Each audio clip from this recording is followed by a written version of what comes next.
नमस्कार दोस्तों, हल्ला बोल के एक नए एपिसोड में आप सभी का फिर से स्वागत है। और आज हमारे साथ जो है जिला करावल नगर के कांग्रेस के जिला अध्यक्ष आदेश भारद्वाज जी मौजूद है। आदेश जी, आपका बहुत बहुत स्वागत है हल्ला बोल में। धन्यवाद। आदेश जी, दिल्ली में आज जो है नई सरकार का शपथ ग्रहण समारोह संपन्न हो चुका।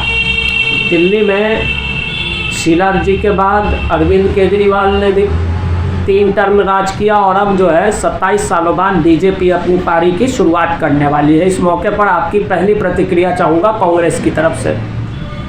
देखिए, ये एक बहुत बड़ी जिम्मेवारी है। रेखा गुप्ता जी को दिल्ली का मुख्यमंत्री बनाया गया है। मैं उनको, उनके पूरे मंत्रिमंडल को मुबारकबाद देना चाहता हूँ। आशा करता हूँ कि जो भी वादे उन्होंने चुनाव से पूर्व दिल्ली के लोगों के साथ किए वो सबको पूरा करेंगे और दिल्ली के लोगों को एक अच्छी सरकार दे और दिल्ली के लोगों को उसका लाभ मिले।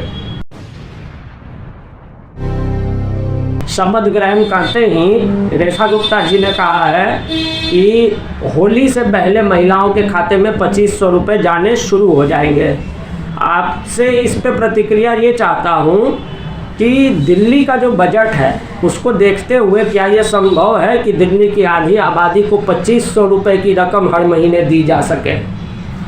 अमित, ये सब चीज़ें संभव हैं और फ्री कुछ नहीं होता। जो है सब एक वर्ग से लेते हैं, सरकार के कुछ सोर्स होते हैं और वहाँ से लोगों को लेके हम ज़रूरतमंद लोगों के लिए उसको खर्च करते हैं। और ये पहली बारी नहीं हो रहा है, ये आज़ादी के बाद से हम लोग ये करते हुए आए हैं। हमसे ज़्यादा मदद किसी सरकार ने नहीं की, लेकिन हमें लोगों में एक प्रतिक्रिया ज़रूर मिलती है कि कांग्रेस ने जो किया वो लोगों को बता भी नहीं सकती। उदाहरण के रूप में ये हॉस्पिटल हैं, सारे फ्री हैं, हमने बनाए, सारे फ्री थे, फ्री ट्रीटमेंट था।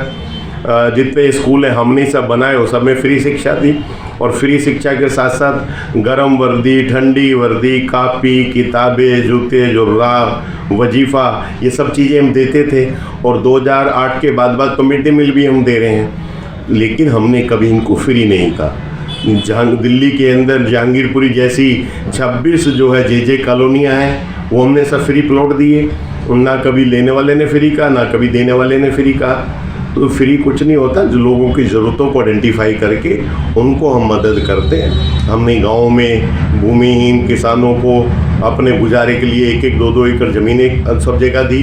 हर गांव में, पूरे देश के अंदर जहाँ पे लोगों के पास रहने के लिए अपना मकान नहीं था, कोई गरीब गुरबा व्यक्ति थे, हर गांव के अंदर पंचायतों में प्रोविज़न किया। पंचायतों ने 100 गज, 120 गज, 200 गज जैसे जहाँ पे प्रोविज़न होता था वैसे प्लॉट आवंटित किए ग्राम सभा की ज़मीनों में, तो सब फ्री दिए। लेकिन ये पहली ऐसी सरकारें हैं जिन्होंने करना कुछ नहीं है, लेकिन एक नफ़रत फैलानी है, एक 2 वर्गों में डिवीज़न करना है। एक वर्ग वो जो थोड़ा इनकम टैक्स पे करता है, एक वर्ग वो जो इनकम टैक्स नहीं पे करता, गरीब है लेकिन वो उसके बीच में एक नफ़रत पैदा करनी है।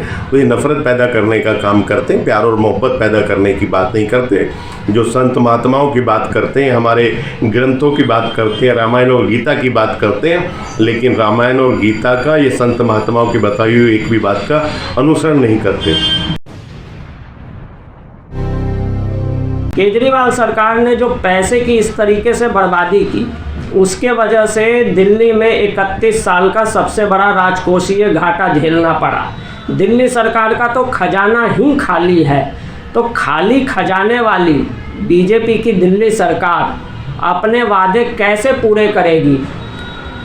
देखिए, है क्या कि केजरीवाल जी का जन्म भ्रष्टाचार के कारण हुआ। उन्होंने कहा कि हम भ्रष्टाचार मुक्त जो है दिल्ली बनाएंगे, भ्रष्टाचार मुक्त भारत बनाएंगे, और 2 कमरे के मकान में रहेंगे। जो आपने शीश महल की बात की, किसी मुख्यमंत्री ने, किसी व्यक्ति ने आज तक ये नहीं कहा कि 2 कमरे के मकान में रहेंगे, 4 के मकान में रहेंगे। सरकार ने कुछ नियम कायदे तय कर रखे हैं, विधायक के लिए ऐसा, मंत्री के लिए ऐसा और मुख्यमंत्री के लिए ऐसा। ये प्रोविज़न हमारे कॉन्स्टिट्यूशन में है, लेकिन उसमें जाके भी कोई व्यक्ति कुछ उसमें एक्स्ट्रा खर्च कर सकता है, कोई नहीं करता। श्रीमती शीला दीक्षित जी थी, उनके लिए बहुत तरह की बातें करते थे ये, लेकिन उन्होंने अपने मकान के नाम पे कहीं कुछ खर्च नहीं किया। वो साधारण से मकान में जैसा सरकार ने दिया उसमें रहती थी। तो जो आप भ्रष्टाचार की बात कर रहे हैं, जिस शीश महल की बात कर रहे हैं, जिस व्यक्ति ने उस शीश महल को बनवाया उसने अपने संबोधनों में, अपने भाषणों में ये कहता था कि मैं 2 कमरे के साधारण से मकान में रहूँगा, 2 कमरे के मकान में। और जब वो मुख्यमंत्री बन गया तो ऐसा लगा कि पता नहीं मुझे कितना बड़ा महल बनाना चाहिए। तो ये लोगों में एक रोष था। जो कहता था कि मैं भ्रष्टाचार मुक्त दिल्ली करूँगा, वो हर चीज़ के भ्रष्टाचार में लिप्त होता नजर आया और सबसे बड़ा भ्रष्टाचारी कहलाया। उसके कारण लोगों में एक रोष था ये, और उसी का ये इतना बड़ा परिवर्तन है। ये हार जीत किसी की भी हो, लेकिन ये लोग, दिल्ली के लोग केजरीवाल से नाराज़ थे। केजरीवाल से उनका मोह भंग हो गया था, क्योंकि केजरीवाल जी की करनी और पत्नी में अंतर था। दूसरा आपका सवाल था जी बजट का और जीएसटी का। मैं बड़े अदब के साथ आपको कहना चाहता हूँ तिवारी जी, जब तक हम इस सरकार में रहे, केंद्र सरकार में, हमने गरीबों के ऊपर कम से कम टैक्स थोपा। हमने दूध, दही, आटा, नमक, चावल, गेहूँ, कॉपी, किताब, पेंसिल, कफन, इन सबको टैक्स से बाहर रखा। 1000 रुपये तक के जूतों पे टैक्स नहीं होता था, 1000 रुपये तक के कपड़ों पे टैक्स नहीं होता था, क्योंकि हम ये मानते थे कि एक वर्ग ऐसा है जो इनको भी खरीदने में सक्षम नहीं है, तो वो उसको और ज़्यादा बोझ ना पड़े। तो इसलिए हमने भगवान श्री राम के द्वारा बताई हुई उन बातों का अनुसरण किया जो गीता के अंदर जिनका विवरण है। भगवान श्री राम जब लंका पे विजय करके अयोध्या वापस आए, अयोध्या आने के बाद जब उनका राज तिलक हुआ तो उन्होंने अपने मंत्रियों के साथ पहली मंत्रणा की।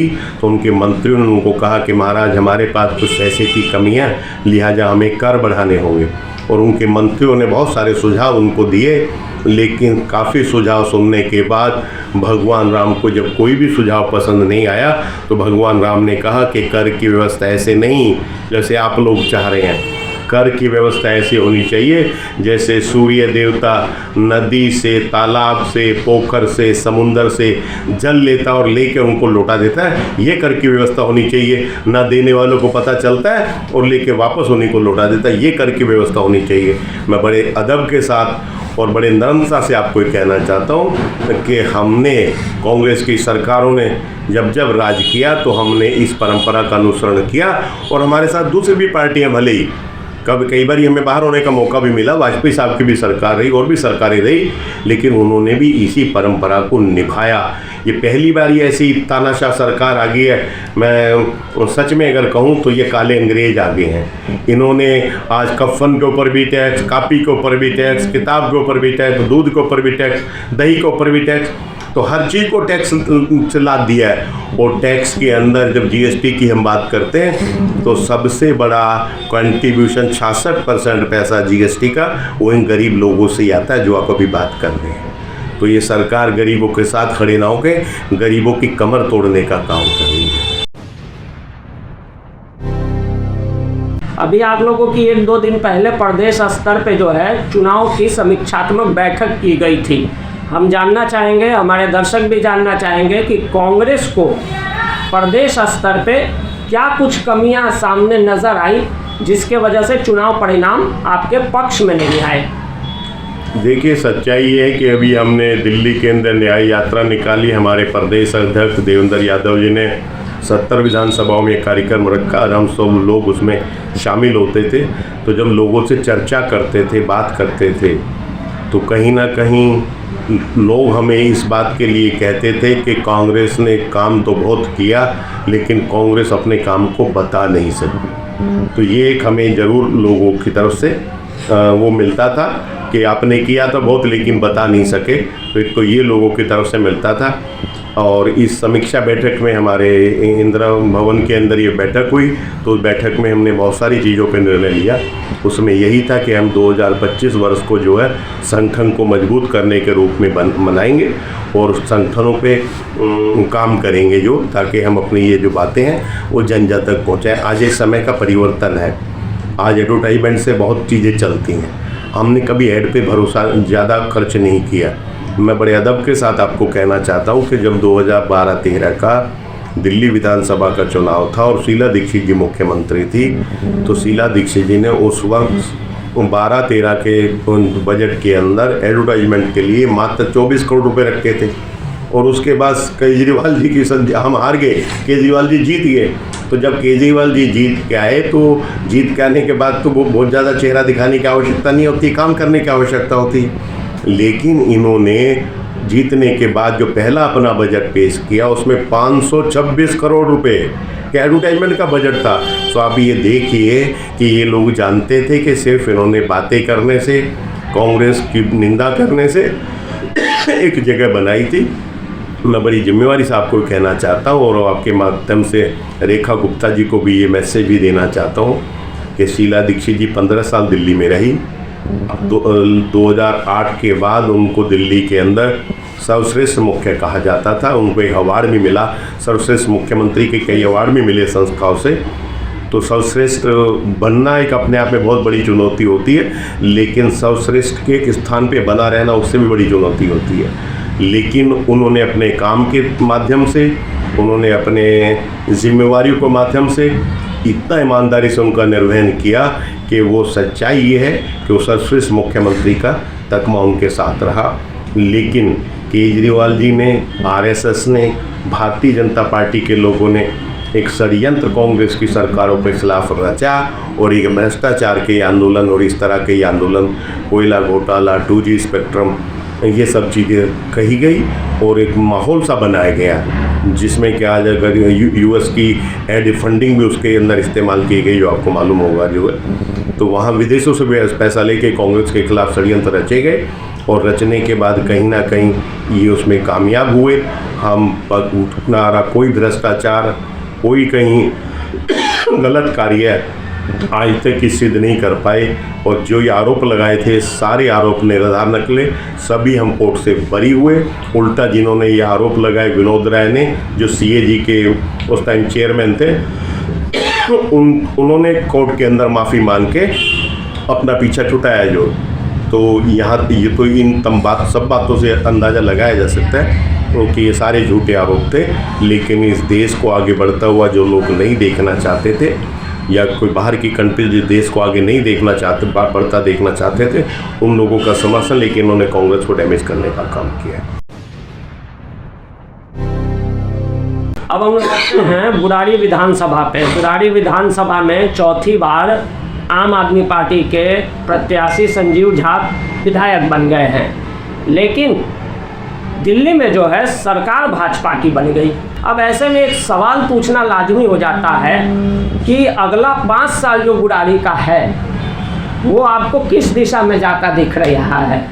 देखिए, संजीव झा भले यहाँ से चुनाव जीत गए, लेकिन सच्चाई ये कि अगर ये सरकार दिल्ली में काम करती तो ये सरकार कंटिन्यू करती। इस सरकार ने सिर्फ और सिर्फ भ्रष्टाचार किया है। लेकिन जब बात करते हैं हम विधानसभा वाई, तो विधानसभा पे जब वहाँ का रिप्रेजेंटेटिव होता है, जो वहाँ का MLA होता है, उसका अपना व्यक्तिगत योगदान उसके लिए बहुत ज़्यादा होता है और वो अपने व्यवहार से, अपनी क्षमता से, अपने क्वालिटी से कहीं ना कहीं उस क्षेत्र का विकास करता है। लेकिन संजीव झा और आप पार्टी उसमें भी फेल रही है।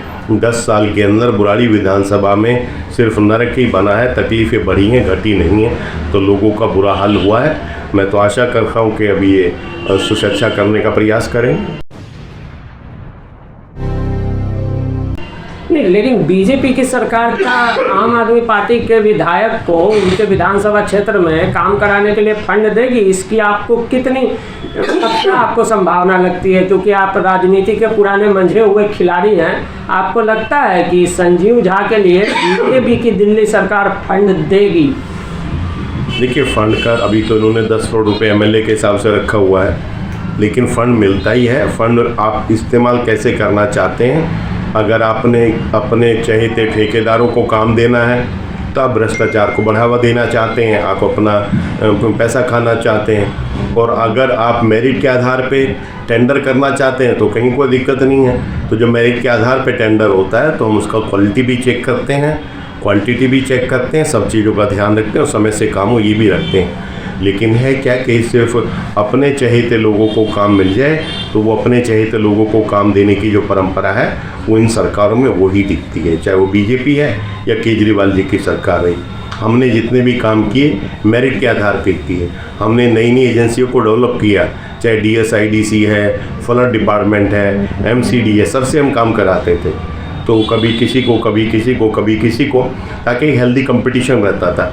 और डिपार्टमेंट्स के अंदर भी एक हेल्दी कंपटीशन पैदा करते थे और उसका आंकलन करते थे कि किसने अच्छा काम किया, उन लोगों को पुरस्कृत करते थे। तो इससे एक हेल्दी कंपटीशन पैदा होता था। आज ये सब चीज़ें ख़त्म हो गई हैं। हम RW के अंदर हेल्दी कंपटीशन पैदा करते थे।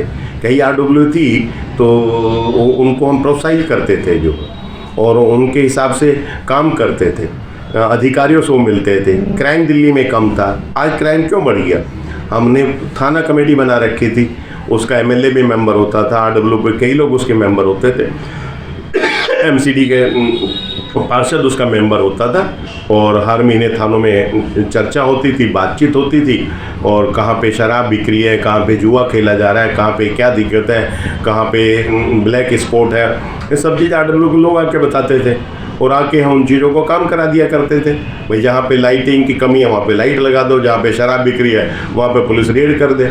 लेकिन आज ये सब चीज़ें ख़त्म हो गई हैं। तो ये पुलिस की आँख नाक कान जो है, हमने उनको बढ़ाने का काम किया। उसके आँख नाक कान हम ही लोग होते हैं, क्षेत्र के नागरिक होते हैं, लेकिन क्षेत्र के नागरिकों के साथ संवाद होना चाहिए। इन सरकारों ने उस संवाद को ख़त्म कर दिया है, जिसकी वजह से क्राइम ज़्यादा हो रहा है।